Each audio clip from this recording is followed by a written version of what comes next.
Assalamualaikum warahmatullahi wabarakatuh. Selamat pagi, salam sejahtera untuk kita semua.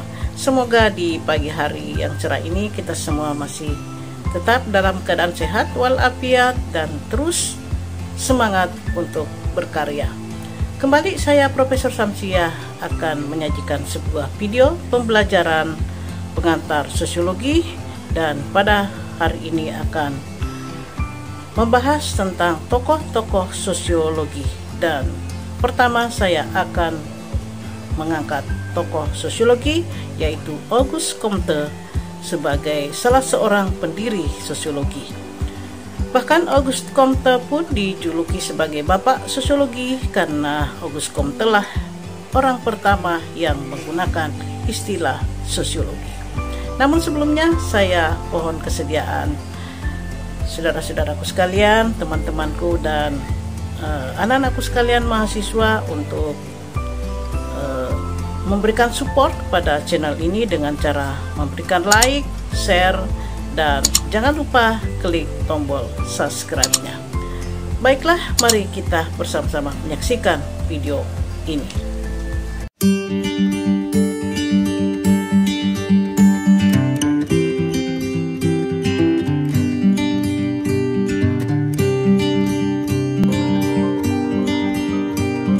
Saudara-saudara sekalian, Auguste Comte adalah seorang filsuf Prancis yang dikenal karena memperkenalkan bidang ilmu sosiologi serta aliran positivisme. Melalui prinsip positivisme, Comte membangun dasar yang digunakan oleh akademisi saat ini, yaitu mengaplikasikan metode ilmiah dalam ilmu sosial sebagai sarana dalam memperoleh kebenaran. Auguste Comte dinobatkan sebagai bapak sosiologi berkat teori dan pengetahuannya. Sosiologi bisa menjadi ilmu yang lepas dari ilmu filsafat. Auguste Comte lahir pada 19 Januari 1798 di Montpellier, Prancis, dan meninggal dunia pada 5 September 1857 di Paris. Di Paris, Comte mendapatkan seorang teman, yaitu Henri de Saint-Simon, seorang reformis sosial Prancis dan salah satu pendiri sosialisme. Comte dan Saint-Simon memiliki pemikiran yang sama, bahkan beberapa artikel dari Comte diterbitkan oleh Saint-Simon. Comte mengembangkan filsafat positif dalam upaya untuk memperbaiki malaise sosial revolusi Prancis, menyerukan doktrin sosial baru berdasarkan sains. Dia memiliki pengaruh besar pada pemikiran abad ke-19, mempengaruhi karya pemikir sosial seperti John Stuart Mill dan George Eliot. Konsepnya tentang sosiologi dan evolusionisme sosial mengatur nada bagi ahli teori sosial awal dan antropolog seperti Harriet Martineau dan Herbert Spencer. Berkembang menjadi sosiologi akademis modern yang disajikan oleh Emile Durkheim sebagai peneliti sosial yang praktis dan objektif. Teori sosial Comte memuncak dalam bukunya Religion of Humanity yang menunjukkan perkembangan organisasi humanis religius dan humanis sekuler non-teistik di abad ke-19.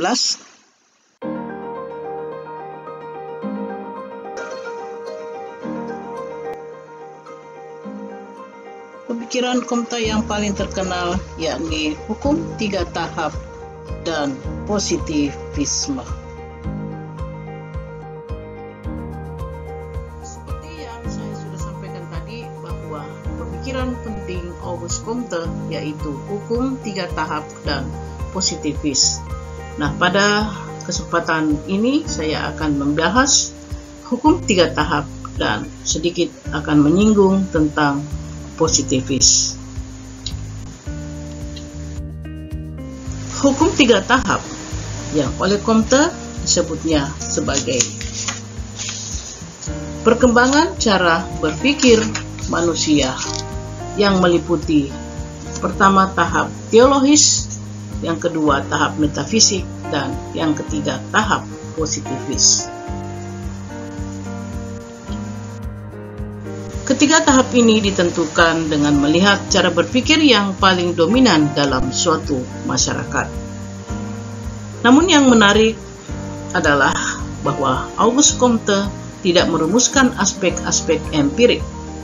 Untuk disebut sebagai tahap teologis, metafisik maupun positif, Comte melihat cara berpikir masyarakat yang paling dominan pada suatu waktu. Baik, kita masuki penjelasan satu persatu. Yang pertama, tahap teologis. Pada tahap teologis ini, mengandaikan bahwa semua gejala yang dihasilkan oleh tindakan langsung dari hal-hal yang bersifat supranatural. Tahap ini terjadi ketika masyarakat cenderung mencari penjelasan atas segala hal yang terjadi dari hal-hal yang bersifat supranatural. Ketika masyarakat menjelaskan kejadian dalam kehidupan mereka sehari-hari maupun peristiwa-peristiwa alam seperti gempa bumi, tsunami, dan lain-lain sebagainya, pada penjelasan yang sifatnya bahwa ada kekuatan supranatural atas segala kejadian di dunia.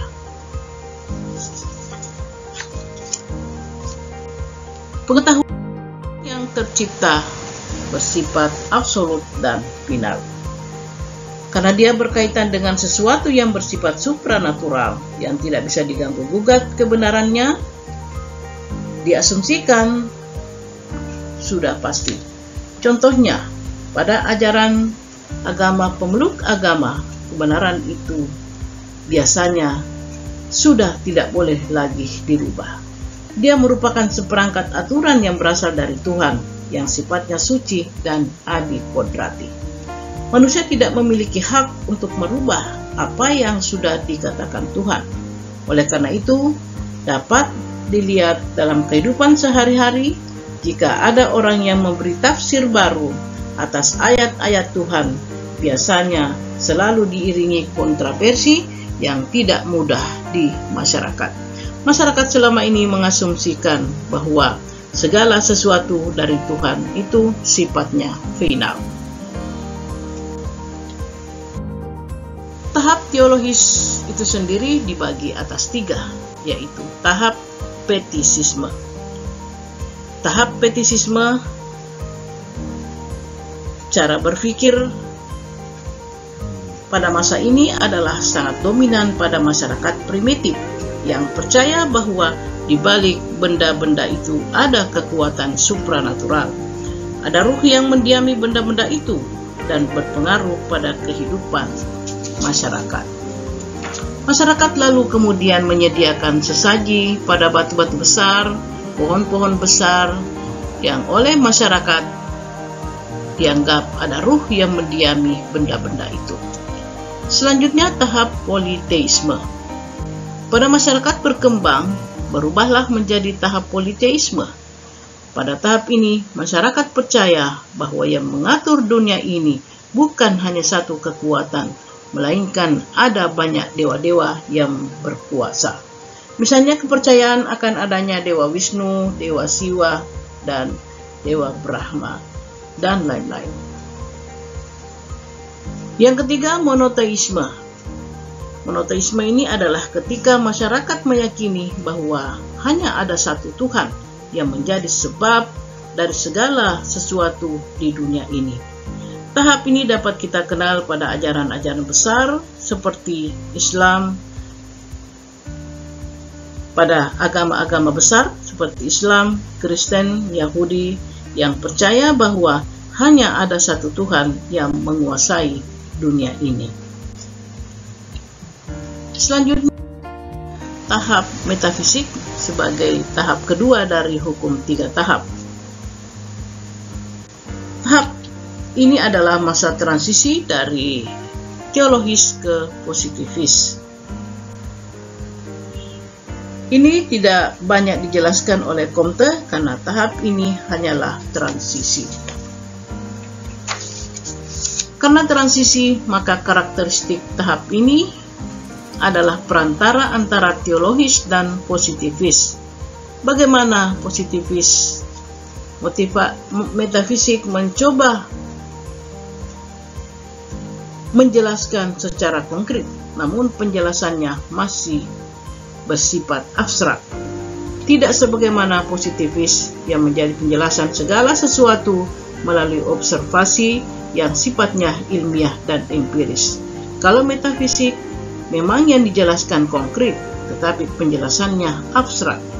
Namun penjelasannya yang abstrak pun itu karena bersifat supranatural dan masih bersifat duniawi.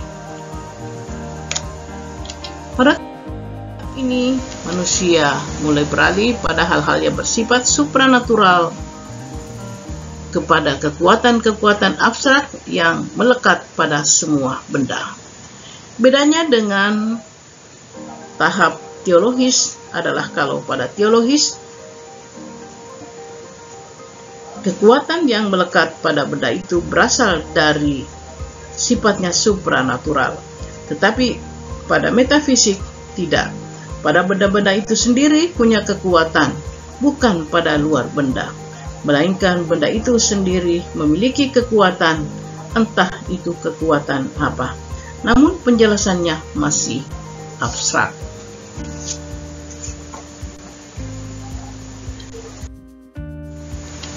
Manusia meyakini hukum-hukum alam yang dapat ditemukan dengan akal budi. Pada tahap ini, manusia mencari hukum-hukum alam, tetapi bedanya dengan tahap metapositivis. Ketika positivis, hukum alam itu empiris. Ada penelitian, ada eksperimen, dan lain-lain. Sementara pada tahap ini, tidak. Hukum-hukum alam itu bisa ditentukan melalui proses yang sebelumnya ada pada akal budi manusia. Dengan aktivitas rasional murni, orang merasa bisa menemukan hukum-hukum alam yang diyakini bersifat tetap dan abadi. Tahap yang terakhir dari hukum 3 tahap yaitu tahap positivis. Tahap ini orang tidak lagi bersandar pada hal-hal yang bersifat supranatural atau abstrak, tetapi mendasarkan diri pada data-data empiris sebagai sumber pengetahuan. Untuk memahami kehidupan mereka sehari-hari, mereka mulai beralih pada data empiris. Orang tidak lagi menjelaskan gempa dari kekuatan supranatural, tetapi orang berusaha menjelaskan dengan berdasar pada ilmu pengetahuan. Kalau ingin sukses, bukan lagi lari ke dukun atau ke kiai, tetapi mereka mencari teori-teori dagang yang berasal dari teori-teori ilmiah. Bagaimana bisa menjadi sukses di karir? Mereka mencari penjelasan ilmiah, bukan lagi membeli batu akik yang diyakini memiliki kekuatan supranatural, tetapi mencari buku-buku, misalnya kiat-kiat sukses. Pengetahuan yang tercipta bersifat sementara, tidak final dan tidak mutlak, terbuka untuk terus berubah menyesuaikan dengan temuan-temuan baru yang lebih valid. Ilmu pengetahuan selalu berkembang, oleh sebab itu tidak ada pengetahuan yang bersifat final. Berbeda dengan tahap teologis, semua bersifat final karena berasal dari Tuhan. Sementara pengetahuan pada masa positivis berasal dari observasi, empiris bisa berubah seiring perkembangan ilmu pengetahuan. Akal dan data empiris menempati kedudukan yang sangat penting, karena ilmu pengetahuan yang sah adalah yang berdasarkan data-data empiris yang ditelaah dengan analisis rasional akal budi. Jadi pengetahuan yang bersifat supranatural yang abstrak itu oleh positivis tidak dianggap pengetahuan yang sah. Jadi surga, neraka, jin, dan lain-lain sebagainya tidak dianggap pengetahuan yang valid karena tidak bisa diobservasi secara empiris. Tahap positivisme itu adalah tahap ketika aspek-aspek atau penjelasan supranatural penjelasan-penjelasan tentang ketuhanan disingkirkan di dunia. Dunia tidak lagi dijelaskan dalam kaitannya dengan Tuhan, tetapi dunia dijelaskan hanya dalam kaitannya dengan mekanisme yang bersifat duniawi. Ketika menjelaskan sebab akibat, apa yang menyebabkan sesuatu itu terjadi, tidak ada kaitannya dengan Tuhan. Tetapi Tuhan tidak ikut campur pada proses yang sifatnya duniawi. Begitu kira-kira kepercayaan masyarakat pada tahap positifis ini.